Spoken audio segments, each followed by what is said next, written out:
Hi, in this video we're going to show you how to use the classic Notepad in Windows 11. So you're probably used to seeing the newer Notepad that Windows 11 has with the tabs and all that other good stuff where it'll actually remember your open Notepad files and so on when you launch it.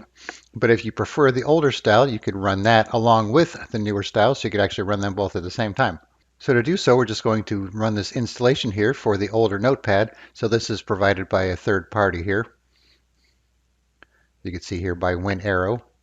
So it's free to use. It's just a zip file that you extract and you run the setup, but there is a step you're going to have to do, which I'll show you here. You might get this the first time you run it, so you just need to go to more info and run anyways because it doesn't recognize the publisher here. Say yes to the UAC prompt. All right, then we're just going to click on next. Go with the default location, but you could change that if you want. So here's where you have to make the setting. So you have to disable the app alias for the built-in Notepad app. So click on Open Settings, which will open the settings for you, and it'll take you to the app exclusion aliases. Right here, so you click on that. And then you want to scroll down to Notepad and turn that off. And then you could continue with the installation and decide if you want it for all users or just the current user, and install. All right, we'll just uncheck these for now. So now we have a shortcut for it, and then we also have it in our Start menu.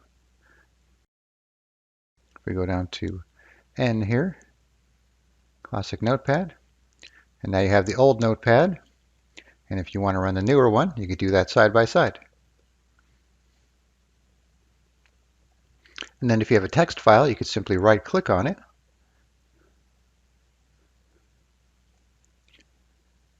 And open with, you could pick the classic Notepad or the newer Notepad, so you could use them both that way as well.